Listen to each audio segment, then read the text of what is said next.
Sammy, you are wrecking the car!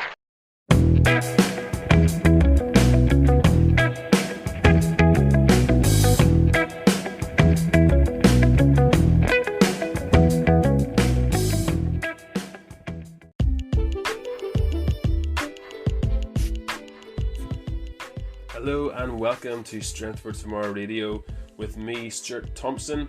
If you've joined me before, thank you. I appreciate you listening and taking the time to do that.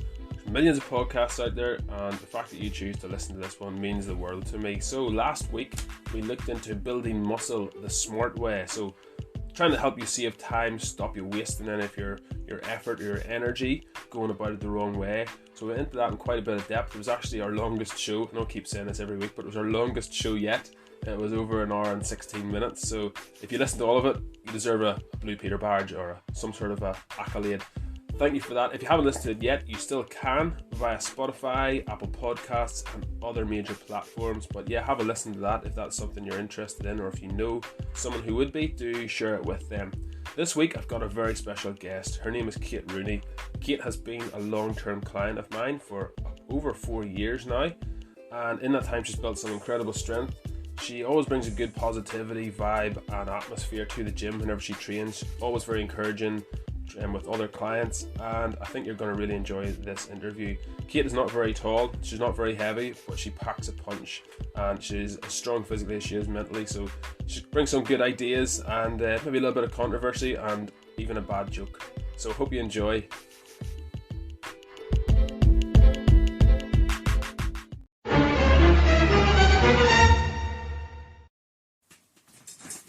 Hello and welcome to Strength for Tomorrow Radio. My name is Stuart Thompson, and today I have Kate Rooney with me.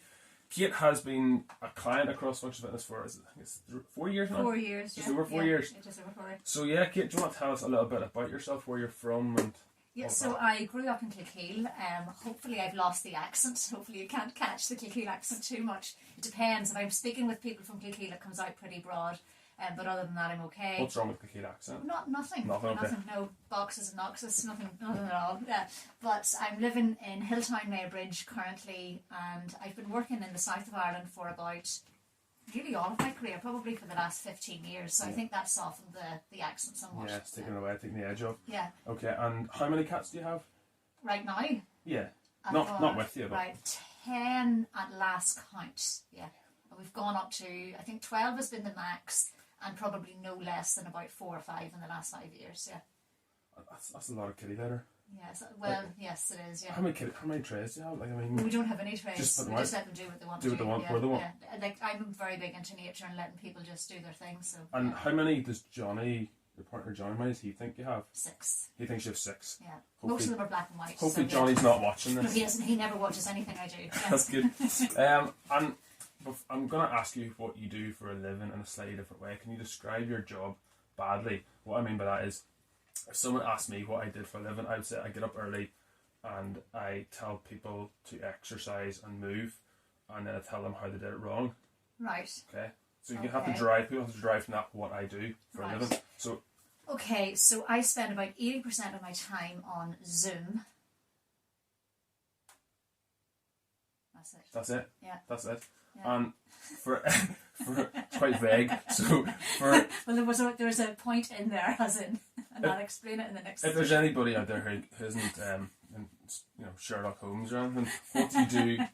A bit more succinctly. So I spend about 80% of my time on Zoom listening, because it's very, very important to listen. So we can all talk and we can all give answers and we can all give advice. But I work as a coach, and the essence of a good coach is to be able to listen to what the client is saying and ask really good questions off the back of that. So listening is part of what I do. And I know you'll probably not believe that since I'm in the gym with you all the time, but yes, 80% of the time I actually don't speak. I was just saying, what were you saying? I wasn't listening. No, I do believe that, because I've seen all the great reports that you're getting on social media for your feedback, and even like from chatting to you in between your sets and things. It's a really important skill set and a really clever skill set to be able to get someone to do what they want to do, but kind of bring it out of their own mind, like not kind of planting things there, but not telling them directly. Yeah, I think that's a fascinating skill to have. And actually, I was with a client yesterday, and we were only discussing that, and she actually said, she goes, Kate, she goes, I've had this stuff in my head for years, but I couldn't get it out. And she goes, and you haven't told me to do anything, but you've been able to pull it all out. And that's pretty much what I do, and I love that. Yeah, so it's like asking the right questions. Just the right question, And yeah, I'm sure, is it frustrating that sometimes, or is it? Not really, because I think everybody has to arrive at that place in their time. So it's not about me. It's not about, am I frustrated? Do I think they should be here sooner? Because they have to do their own journey. Yeah. You know, so they'll get there when they're ready. Yeah. I think that's a skill that I'm trying to work on, especially from a nutritional point of view, trying to help people arrive at that point themselves. Yeah. But from a coaching point of view, when I'm trying to teach, say, a squat or a deadlift, there's technical information that I think coaching in that sense is trying to deliver information in a way that makes sense to them, so they don't hurt themselves and so they do it more effectively. So I couldn't really ask too many questions about it. You know, I have to kind of. So I suppose there's two elements to coaching there. Would you say there's? Yes, and I do a bit of that as well, which I would look at that as mentoring, which is a more directional approach. Yeah. Whereas coaching, pure raw coaching, is non-directional in its approach. You know, completely non-directional. Yeah. Yeah. So, but I do a mixture of mentoring and coaching with people, depending on what the client needs. Yeah, it's very interesting. I love, it's always interesting chatting to you and the places you travel. Like, I know you're not doing as much travelling as you used to. No, thank goodness. All over Ireland. We'll get to that later on, but now. I'm going to do a little bit, it's a bit different, it's a bit of an icebreaker. Right. I've already broken the ice, but we'll get into it. Overrated or underrated game, you ever heard of it? No. So I give you a topic or a theme or a word. Okay. And you have to say whether it's overrated or underrated. And you can explain it if you want, if you don't want to. Perfect, excellent. I might have to ask you more questions about it though. First one, Love Island. No comment. Really? No comment. I couldn't even get started in Love Island, Stuart, because we'd have to turn off the cameras and there'd be a few bleepers. So let's just skip past Love Island straight away. I think that's an overrated. Overrated, then. Completely overrated. Dessert? Overrated. I don't eat dessert. Like, ever. I've never had an ice cream in my life. That is probably the most controversial thing that's going to come out of this. You've heard it here first. Dessert is overrated. It's not overrated. Completely overrated. It's brilliant. Don't choose a starter ever. It's a waste of money, waste of time. Fireworks. Overrated. Overrated? Yeah. Yeah. And they're not great for wildlife. It's like lighting your money on fire. No, not great for wildlife. Scare the horses, scare the cows. Overrated. Yeah. Should be banned, in fact. Yeah. We're getting very strong opinions now. Donald Trump's hair. Underrated, absolutely underrated. That is a cool hairstyle, great colouring. You know, the fact that he's able to flip that right across in disguise and nobody is none the wiser. I think it's totally underrated. I agree because go Donald. Because nobody rates it at all. That's like so it has to be brilliant. It has to be underrated. You know what I mean? It's so far down to fantastic hairdo. Like Boris Johnson in comparison, there's no like. Yeah. You know what I mean? That's just. He seems to be going for the Donald Trump, but he hasn't made it. No, Donald has put effort into his hair, whereas Boris has just got out of bed and forgot to comb it. Exactly. Yeah. Sorry, Boris, if you're listening. Boris isn't listening. Boris is too busy. Flat out, yeah. Barbecues. Oh, totally underrated. Love barbecues. Love barbecues. Yeah. Agree with that. And Johnny, my partner, is the barbecue king. If there's any barbecue kings out there, I'm afraid he has that. He has the crown. Yeah, big time. What about? Next one is going to the beach, overrated or underrated? Underrated. Yeah. I think the therapeutic, properties of the water and the sand and the sea and the waves is completely underrated, and I don't think people use it enough for mental health even, so. Even in the winter it's nice, isn't it? No, it's absolutely beautiful. Gardening? Totally underrated. Again, same idea. Therapeutic properties, being outside in your wellies, a pair of gloves, wind, rain, and your fantastic plants, is totally underrated, and I don't think enough. I think people think it's for older people or retirees, and I'm being 21 at present. I love it. Yeah, I think you get your own house. You take an interest in it. Before that, it's just a chore. Yeah, well, I've always loved gardening. Yeah, I've always liked that. The Beatles. Totally and utterly overrated. Yes. Completely overrated. Couldn't agree more. Carol singing. Totally overrated. Really? You couldn't be coping with people coming around singing carols. I think most of them can't sing. Yeah, well, I haven't had many coming around my doors, but I think I think it's over. I think it's underrated. I'm not a big Christmas fan either. No, I don't put up a Christmas tree. There's another bit of controversy for you. It's yours. You just put lights on whatever things you have now about the garden. French toast. I think it's underrated. I love French toast. Yeah. If it's done right. Yeah, I like it. And a bit of a random one to finish on, the big toe. I would say completely underrated, because if you drop something on your big toe, Hurts. you're going to know about it. So yeah, If you lost your big toes, you wouldn't be able to stand up. It would be pretty You'd difficult. be crawling. Yeah. And shoes probably wouldn't, would work right. You couldn't wear sandals. No, that's true. Yeah, so totally underrated. Brilliant. That's that part done. There's no more fun allowed. Brilliant. That's it over. We're getting serious now. Yeah. What brought you to cross-functional fitness over 4 years ago? All your time you've been here, there's been abuse, there's been borderline bullying, there's been sexism, there's been the music choices, and you're terrible. Yeah. What brought you here? What made you I stay question for so that long? every day. I question that every day. Actually, I was thinking about this a couple of weeks ago, and you probably don't know this story. So I was on holidays, and it was March. And I think everyone on holidays thinks, when I get back from this holiday, I'm going to go to the gym. Do you know, I think that's quite... Now, it wasn't because of shape or weight or anything like that. I've never struggled with that. But around 38, 39, I felt like I wasn't as strong as I used to be. I could feel my weight. I could feel the strength kind of leaving. So I wanted to come to the gym to get strong. So I contacted a friend and I says, I don't like the gym, the gym. Do you know of any other gyms? And she said, yeah, this great guy, Warm Point, bloody blah. And I says, brilliant. So I typed in Warm Point and you popped up and came, absolutely loved it, loved the gym, loved the setup, and texted her and said, Stuart was brilliant. And she said, who's Stuart? And I said, the guy in the gym. She goes, the guy in the gym's name's not Stuart, Kate. And I sent her a photograph of where I'd come to. And she went, that's not the gym. And I said, well, that's the gym I'm going to now. So actually, I came by accident. It's your lack of direction totally brought you here. lack and of you direction. haven't- The fact that everyone knows me knows I can't go from A to B without getting lost. But once I got here, I absolutely adored you. I adored the setup. And again, my main thing that day was, can you make me stronger? Yeah. Not can you make me have a six-pack or, have good arms or a good bum. It was I wanted to be strong. And I was astute enough to know that strength would bring the other things as a byproduct. Yeah, absolutely, yeah. I think that's huge. And since then you've gotten a lot stronger. Yeah. I was actually looking back over all your records from whenever you started here. Very and good. you've doubled everything at least for Brilliant. everything you were lifting. So you probably don't remember what you were I wouldn't have you were a clue. doing. Yeah. And then a bit of a more controversial one. What type of music do you like to listen to whenever you train? Well, usually anything that you play would be the opposite of that. What way? As in, I like female vocals, for an example. That's there's sexist. not very female vocals. And it was sexist that they're not being played in the gym. Yes, absolutely. No, but I would they're agree chosen- with you completely. The songs at that are point, Stuart. the songs are chosen on the basis of merit. Merit. Yeah, So there's no female vocals. I'm not saying that. Yeah. It just happens to be the best songs Just 100% on that male playlist. vocals. Blame Spotify. Yeah, Spotify. Okay, Yeah. Spotify's fault. Have you any favourite Yeah. artists or songs in particular? The boss. He's a male though? Sorry, now Bruce, if you are listening, Mr. Bruce Springsteen, I'm more than happy to get on stage, Dublin or Belfast, wherever you might be playing next, yeah. Do you Big know fan. Courtney Cox? Absolutely, Yeah. without a doubt, yeah. But Do you think, is he listening?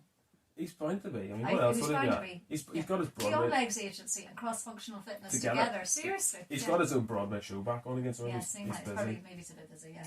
Time zone. Yeah. Yeah, that could be the problem. So you have any apart from Springsteen? Would you just listen to 1 hour of Springsteen? Absolutely, yeah. Any particular songs? Wrecking Ball Wrecking Ball, definitely yeah, that's huge. gets me going, yeah. Yeah. But I do, in fairness, I do like some of your music choices, Yeah. Stuart, some of them. Well, I've had a lot of compliments in the last week from new clients about my music. Male clients. Well, it's not for me to cast those aspersions, but they appeared to be male, yes. And yeah, they thought the music was great. Right, And okay. I'm afraid it's going to stay. So you get earphones or something. I'm going to can I play my own playlist? Yeah, if you Yeah, want. okay, great. Well, that'll sort that out, yeah. Okay. What would you say is your favourite exercise? Everything I put you through, what is your favourite exercise? I used to really like squats. That used to be my favourite.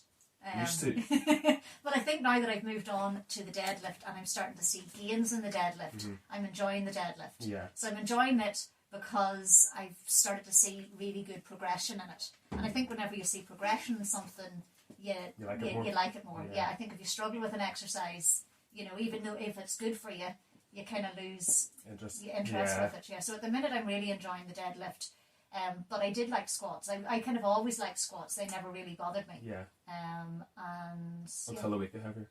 until they got heavier, and then I decided I didn't like them anymore. Yeah. So in other words, you just weren't going as heavy. Yeah. that I just the whole like an time. exercise that I'm good at, basically. Yeah. And if you had to put your worst enemy through one exercise in particular, what would it be? Oh, Bulgarian split squats. Split squats. Without a doubt. Yeah. Yes. Yeah. I really do not like them. Yeah. And who is that enemy? I wouldn't want to say. Solid chance of harm there. Yeah, so can you tell me a little bit about what, like, your experience of growing up, health and fitness, exercise, your attitude towards it, Yeah. your exposure to it from a young age and stuff, and how that changed? Yeah, so I suppose I was thinking about this recently, and you wouldn't be aware of this, but I was force fed at school.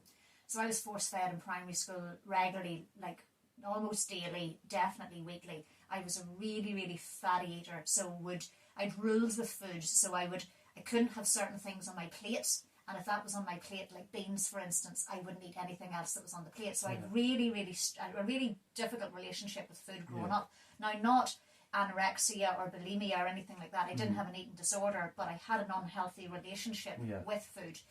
And in school, if they saw that you weren't eating, and I used to try to hide my food, I'd move it around the plate and I'd mush it up. Yeah. They would force feed me and physically take me into a room, put me down on a chair. I remember a school teacher holding both my arms and a spoon being physically put into my mouth, to physically force feed me to eat the food, which was horrific. Yeah. And what that did was any distaste I had for certain food groups, well, that only exasperated it. That didn't encourage me to start eating vegetables. That made me never want to eat vegetables because it was disgusting. Yeah.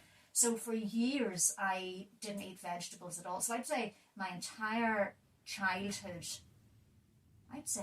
Stuart, up until about 20, I didn't eat any vegetables at all. Yeah. Like no vegetable groups whatsoever. I would have had chips, pizza, chips, sausages, chips, chicken, chips with everything. And then as I got older, I started, trying food because I wasn't being forced any longer. It wasn't, and I don't like being told what to do. So really? So they really were the wrong tactics. News to me. But slowly but surely, and I am now 43 coming this July, there's probably very little I wouldn't eat. I don't like beans, still don't like beans. But there's, like, I eat fish, I eat meat, I eat all vegetables, rice, everything. But that was a really long process. That was about 15 years of introducing maybe mince or introducing rice or introducing, different bits and pieces. Just trying so it's taken me an awful long time to get to a stage where I now have a proper functioning diet with different food groups in it. Yeah. But great. Definitely very difficult at school, and you knew because you would see them walking around the tables, and I can still remember that feeling of going, oh gosh, they're going to look at my plate, they're going to see that I haven't ate this, and I would have tried to eat maybe the bit I did like, and would have tried to say, but I've ate this, I just don't like that, but it was didn't never work.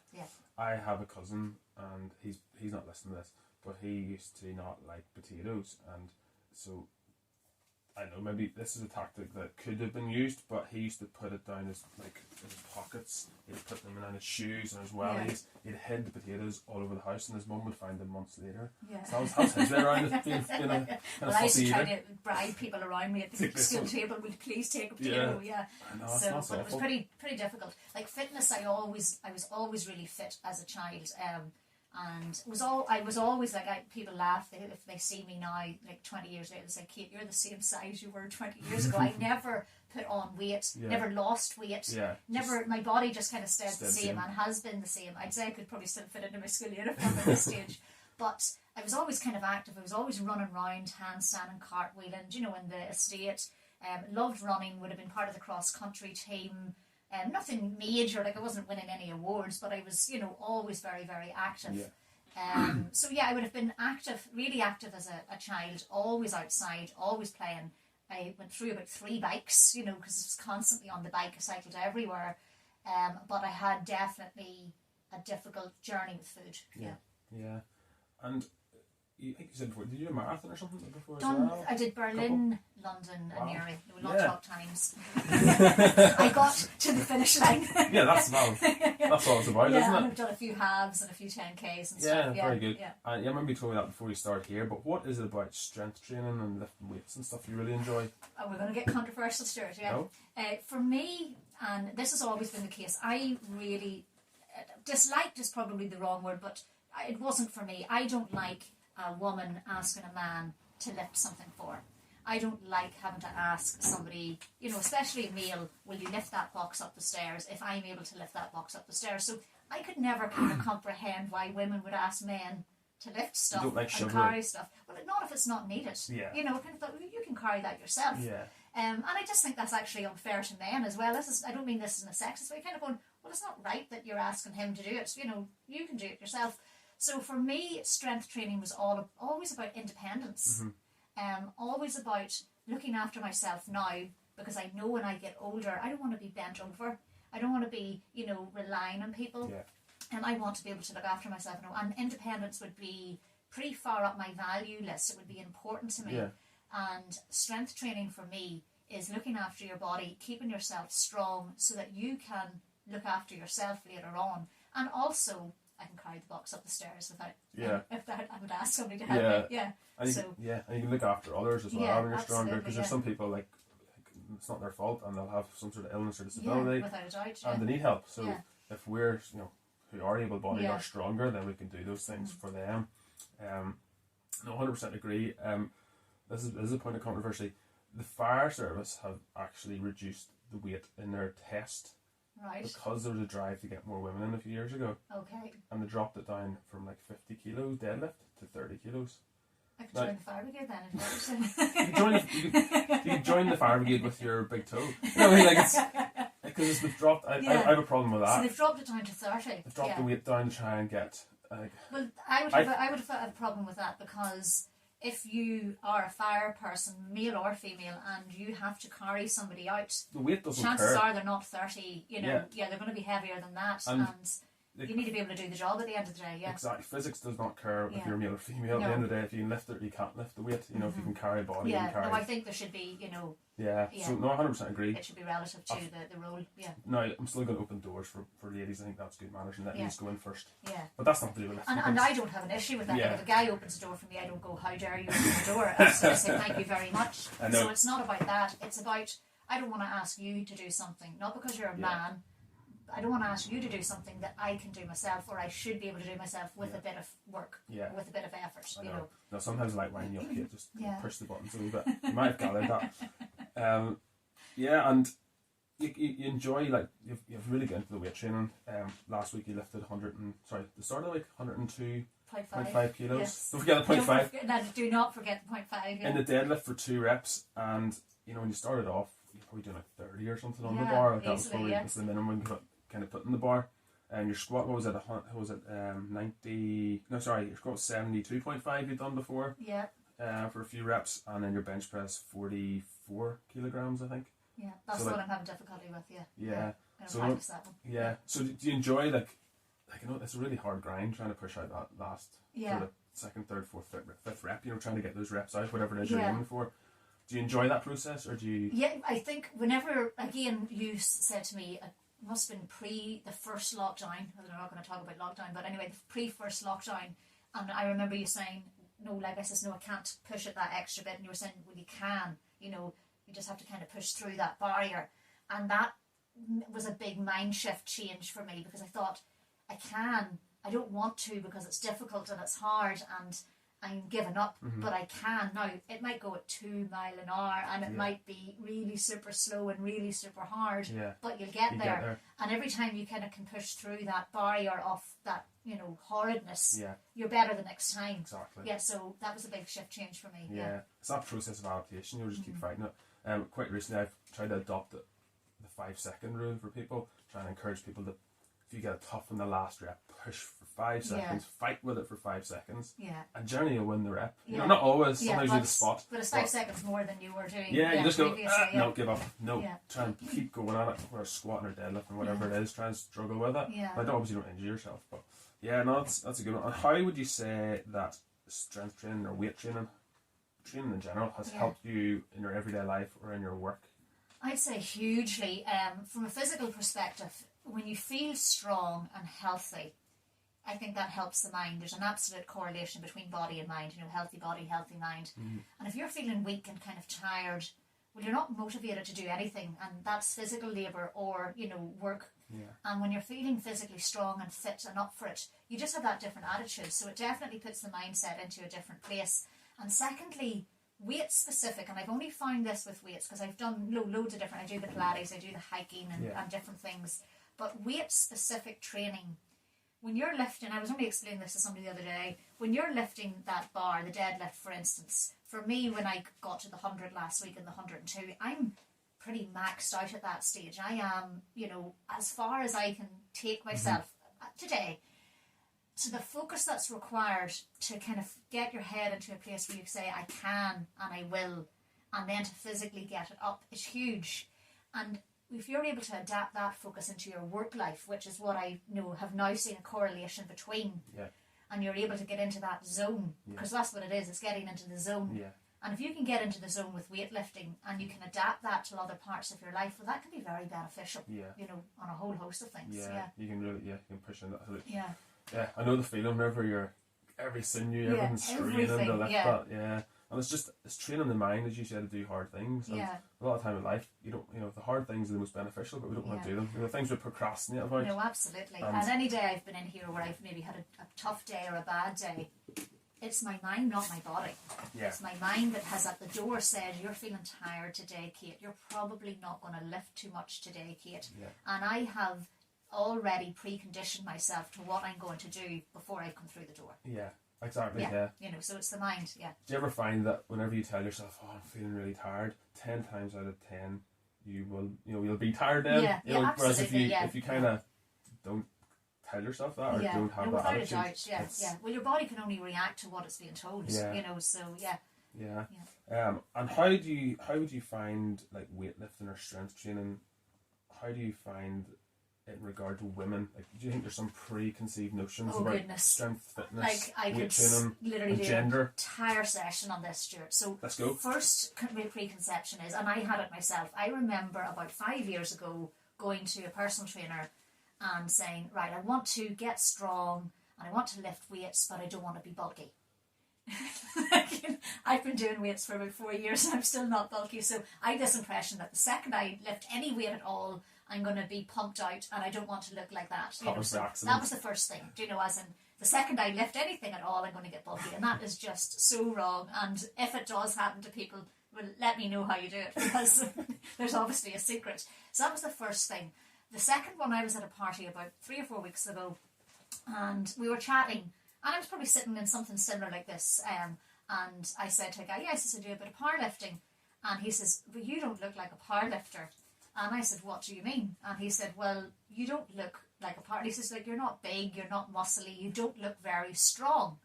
You thought, I could pick you up and press you over the head. What? So I just took off my jacket and flexed the old guns. Then he decided against it. But it's that like, I'm 4'11", 0.5. That's 0.5 is very important. I weigh about 8 stone, and I'm not bulky. So therefore, when you do see me, you don't technically see somebody that's strong, even though, like, I had a friend at our house yesterday. He's about 6'2", much heavier than me, and he's deadlifting 150 and struggling. So size is definitely, doesn't matter. It really doesn't matter. And the preconception about women lifting weights is that they're going to be bulky and that's going to be ugly, and people they nearly connect the two, a bulky woman as a ugly manly woman, and that's not the case at all. There's lots of women that are, muscular, that are gorgeous, that are beautiful, that are strong, and there's just this preconception, against that. No, I think it's brilliant. And since I've started this, the predominant amount of my clients have been female, and I like coaching females. It's a couple of demographics: females and older people, because they listen better. They don't have any kind of, not most of the time, they don't have any bro science, or don't have, well, this guy in the gym does it like this, so I'm going to do it like that. They listen to what you're saying. They kind of take it on board and try and apply it, and that's why I love coaching women, which is great that they come here, because they can, in a safe environment, they can learn to lift properly. They can build life skills, deadlifting or squatting or whatever. They can go into a gym. They can have the confidence to go on holidays or wherever. have it set up at home. They can do that lifting at home safely and confidently. And whereas sometimes guys, not all the time, don't want to kind of alienate the male audience, but even though we're alienating the female audience with the music choice, but we'll alienate everybody. Yeah. But yeah, a lot of time guys, not everybody obviously, but sometimes they kind of have their own little bad habit. I don't think if you go driving and your dad's taught you how to drive and you're driving and then all of a sudden you go to the instructor and the instructor's like, don't do that, don't do this, you're doing that wrong, and you're like, oh, what? It's kind of like that. You know, you've sort of picked up all these little bad habits. So no, it's great. The amount, like, so many more females are training with weights, which is brilliant. It's brilliant. I did an episode before about osteoporosis. And I read that. I heard that. Yeah, we chat about it all the time. But it's so much more important, I would say, for women than guys. Guys hold strength and guys hold muscle naturally better. Yeah. And their bones will then benefit from that, but women do not. So that's why weight training is so beneficial. And especially like my age, I'm 43 now, so somebody has told me that I will be, I will go through the menopause. I still don't believe it. I still don't think it's going to happen to me. But I'm going to prepare for it. And certainly weight training in regards to that is hugely beneficial. Well, I was going to say there's two things you should never ask a woman: her age or her weight. But you've already given away both, so it's brilliant. Well, I think that's important. So you're coming 43 I'm and 43 you're now in July, 4 foot 11 and a half. Yeah. And what weight are you in kilos? 54. 54 kilos at the moment. And you deadlifted 102.5 kilos. Like, I think for context, like those stats, your age and your weight, not body weight, and all those things are really, really important. Like you said, somebody else is trying to lift 130 or way heavier, and they couldn't do it. So the power to weight ratio is, you've got it, you know. Yeah, no, I'm delighted. So, like, very, very happy with it. So like, I know you're planning on doing some powerlifting stuff soon. We'll chat about that later. Nutrition, how have your nutritional needs or how have your habits changed in the last few years? Because I remember whenever you started, I'm like, well, how did you have a good week? How was your nutrition? And you'd be like, I didn't eat all week pretty much. And it wasn't like you're starving yourself or you intentionally did it. You were just so busy with work. You were travelling to Dublin, you're travelling to Cork, you're travelling to Galway, and you were going about everywhere. Like, you should have had your own helicopter. Yeah, I know. I think I should have. Yeah, at that stage. Yeah. So I never ate breakfast because I was always out the door for about maybe 5:15, 5:30. That's me, and I couldn't eat that early in the morning. Just that wouldn't work for me. So therefore, I never ate breakfast. I'd be in Dublin or wherever for about 7:30, 8, and I'd be straight into work. And a lot of the time, and anyone that travels a lot will get this, you kind of go, will I stop and eat and get home later, or will I just keep going? And I used to just keep going. So I did have an ability to not eat all day long and function and get home starving and gorge, but I did have that ability to go for hours without any food. So when people talk about this intermittent fasting, I've been doing that for years. I invented that. I invented that. Whereas now, because of I'm now no longer in that role and I'm in my own job and I have my own company, I'm eating breakfast every single morning. And if I miss breakfast, I am so but I'm so hungry. Like I feel like I haven't ate for days. Yeah. So breakfast is a huge thing, and I've realised how important that is. To get you set up for the day, and I missed that for years. Yeah. And I think now I eat more now because I can, because I've got more time to eat. And I eat better because I'm at home and I can have a salad or I can have chicken or I can have whatever. Whereas if you're on the road, you're just grabbing some and people say bring a lunch, but bringing the lunch in the car and it getting warm and soggy, it's not very appealing. It's not very appealing. No. So my nutrition has certainly got a lot better. And Johnny, my partner, he's a fantastic cook and he will eat. I don't think there's a thing on this earth that he won't eat. He eats everything. But that's been very good for me because that's allowed me to test things that I wouldn't have tested. Yeah. So I'd say now I eat a nice varied mix of food. Probably still not enough protein for the lifts and stuff that I'm doing. But I eat a lot more then as well. Yeah. And it hasn't affected my weight at all. Yeah. It's not as if now I'm eating more and I'm not travelling around, I've put on weight. That hasn't happened, Yeah, I know, because I think a lot of people struggle with this concept, but the more volume of food you put in doesn't necessarily mean the more calories. So you can have something like this size, and that could be your calories for the day, but you could also have like a huge 2 or 3 platefuls, and that could be your calories for the day. Yeah. If there's lots more fibre in it, and vitamins and minerals, and protein, and less carbs and fats. But and I'm always interested, I wake up every day thinking, how can I help clients more? Like, how can I help this person or that person with their nutrition, or guide them? I'm always interested to know from a client's perspective, what do you see as the biggest barriers to kind of health, fitness, nutrition? For me personally, like, I know that a lot of people that are doing weight, like, all I hear at the minute now is you need to be taking more protein, Kate, and protein, and I just couldn't do a protein shake, like that type of, it's just one step too far for me, so, and I don't like milkshakes, I don't so I would find them very, very difficult, but I am struggling with that in my head, because I'm thinking, okay, anyone, if I do, go to a competition eventually, everyone that I'm probably going to compete against is probably taking, that type of thing, and that is without a doubt helping them. And does that put me at some disadvantage, by not really upping the protein? So I do struggle with that, because I kind of know I should, but and it might just be that I'm still in that journey. It takes me a while with foods. I can't be forced into it. So if somebody says take a protein shake, I go absolutely not. And when they stop telling me to take protein shakes, I might try it. So with me, I definitely don't like being told what to do. Probably why I opened my own business. So yeah, I think that's one of the things I struggle with is being told what to do versus being slightly coerced into it. So like, you don't say, right, you're going to lift 100, you just slip the weights in the bar. That works for me. That works for my type of personality.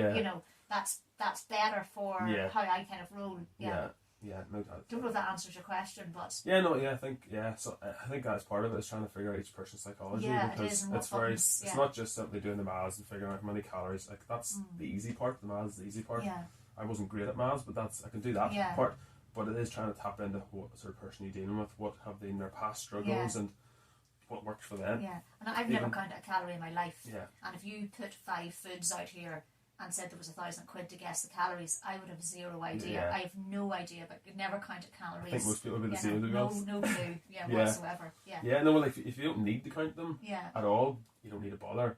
The only reason I would advocate calorie counting is if you are not happy with your body size, shape, or weight, and you want to change something. It's the most scientific way. There's no kind of quasi-science side of it, like Slimming World, Weight Watchers.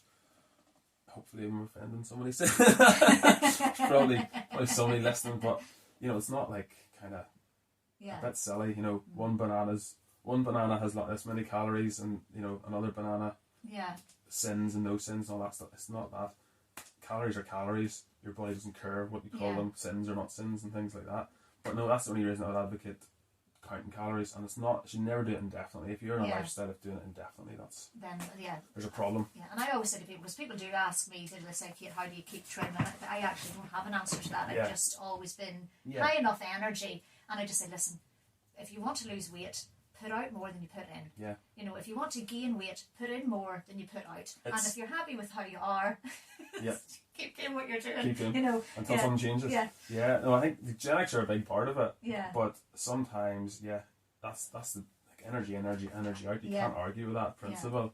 It's a scientific principle, and it's been pretty well established now. I haven't seen anyone disprove it. And no matter what people with shakes and things say, take this detox or that detox, or magic coffee. And what are your current goals? Like, what are you aiming towards? Like, I know you had kind of powerlifting on the horizon. You're doing some admin on the competition tomorrow? No, Saturday. So I had 110 at the deadlift, because I'm way about 54, and that would be 108 to be double, my body weight. And I thought, well, if I got to 110, even if I put on, a wee bit here or lost a bit, 110 safe. So 110 as a deadlift is definitely a goal. And if I get to 100, when I get to 110, I'd be very, very happy, because I'll have cleared that double the body weight. And that would be, that's just as a place in my head I want to get to. With the bench press, I want to get to my body weight. So if I can get to bench press my body weight, I'd be very, very happy with that. And then with the squat, I've got 100 in my head. Now I'm a fair bit off that, but that's kind of where I am in my head. So I've kind of got numbers, and I do that with lots of stuff. I'm a very goal-orientated person. I will set goals.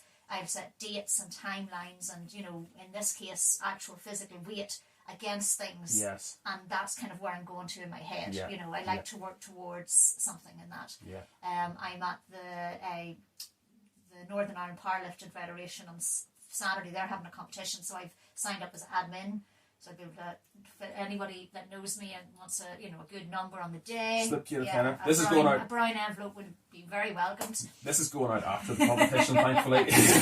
So no one's going to know this information. But I do an admin there, so I hope to be able to learn lots and see what's their technique, what did that person do, what's the rules in regards to, because they've got different rules as to when you can lift, when you stop, when you pause, and then my aim would be, once I figure all that out and get the under, all the good stuff, to be able to enter something myself then. Yeah, as a rookie, Yeah, that's brilliant. And I think having goals, something you can work towards, then it kind of dials everything else in, like your nutrition and your sleep, trying to you something to focus on, and you're not just going through the motions, you're not just exercising, you're training. And then we're doing the part one of the Mourne Way, of the Mourne Wall, next Saturday, so it's about 22 miles, so I've got that, because we're training for Kerry, we're doing Carinthill and Kerry with the walking group that I go with, so we've got that in August. Brilliant.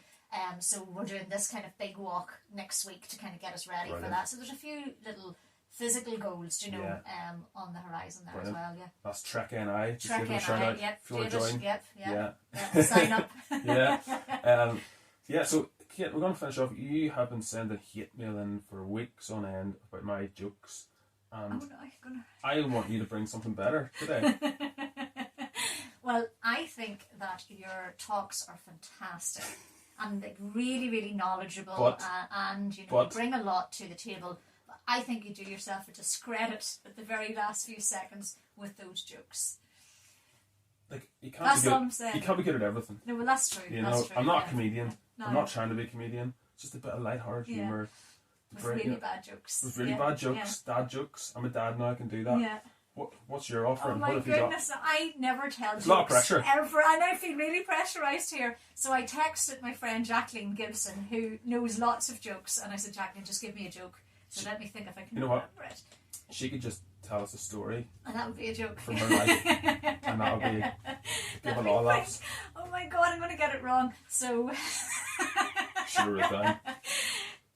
Jimmy and Sean are on the plane to America. Yeah. And Jimmy says to Sean, do you think if this plane lands upside down, we'll fall out? And Sean says to Jimmy, nah, me and you're going to be buddies for life. Just all credibility. That's good. I'm easily pleased with jokes. I laugh at pretty much anything. Any strain of respectability I had, now Stuart's gone out. That's good, but I think there's going to be a significant downturn in hate mail for jokes in the coming weeks after that. No, that's good. I like that one. Yeah. I do like that one. Yes, thanks, Jacqueline. If you've any complaints, do send them in. So yeah, if you want to know more about Kate and her services, do you have anything else to add, Kate, before we? No, I've really enjoyed it, and if you're interested in training, cross-functional fitness is the place to go. For banter, I've been thinking about this as well. Like the banter here, as you've probably gathered, this is like a normal training session. Only there would be weights involved. The banter, the crack, the atmosphere, but also that pushing on. Like never allowing. Like I come in thinking at 100, I'll do 100 now for a few weeks, and straight away it was 102.5, and I'm going, I didn't sign up to this. So that mixture of pushing and coaching with the bit of crack is what I love most about it. There's a lot of interesting people come here, isn't it? Like good nice people, mix, good people, and it's always a nice balance, a nice atmosphere, and I know you with your online agency and everything, the stuff you put out, the content and all. There's some of the girls and some of the ladies in here would follow your content, and they all say, "Oh, who's that lady Kate? I follow her. Her stuff's really good," online. So like, I don't think like the good you're doing, like for even younger generation, and like. Not to make you sound old, but like you're kind of like a role model to other people, and they come in and see you like lifting these badass weights, and they're just like, "Oh, the size that wee girl, and she's doing that," and that kind of pushes people on, because I think guys in our head we think we're strong, and then we'll see a girl lifting, and we're like, "That's she's doing my weight for her warm up there," and then that kind of puts perspective. There's a bit to go, and there's always someone a wee bit ahead of you, and always keep pushing. But no, it's you're always a pleasure to have about the gym. The atmosphere, as you say, is always great, and you contribute greatly to that. But yeah, if you want to know more about Kate and her services, you can find them at the following. So theonlegsagency.co.uk. You can email her at info@theonlegsagency.co.uk, and LinkedIn, Kate Rooney, The On Legs Agency. Facebook at The On Legs Agency, and Instagram, onlegs_agency Yeah. as well. Is that correct? That's correct. Yeah. Brilliant. Yeah. Yeah, Kate, it's been a pleasure. It's been a pleasure. Sure. Thank you very much. I'll see you probably tomorrow. See you Do some tomorrow. Yeah, deadlifts. 8 o'clock. Yeah. Yeah. Thank you. Okay. Thank you. I underestimated you. Yeah, well, maybe next time you will estimate me.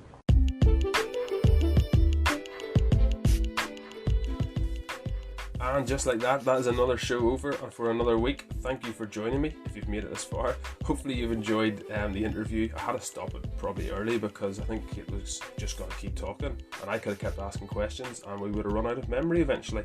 But hopefully you enjoyed it. Kate's a great person to have about the gym. She really inspires others and encourages them and uplifts them, and it's a really positive influence around the gym. So it's great to have her in the interview. Hopefully we'll get an interview with her in the near future as well, after she has competed in a powerlifting competition, which she said was one of her goals. And let us know what you thought about the interview and about what Kate said.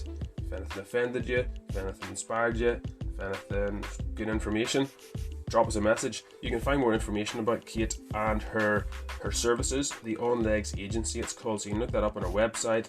Email address is info@theonlegsagency.co.uk. Look it up on LinkedIn, Facebook at the On Legs Agency, Instagram _onlegs_agency. So those are in the show notes as well. Check them out. And yeah, thanks to Kate for being a great interviewee and bringing the crack. I'll see you next Friday. In the meantime, have a good weekend. Enjoy yourselves. And remember, train today so you can be stronger tomorrow.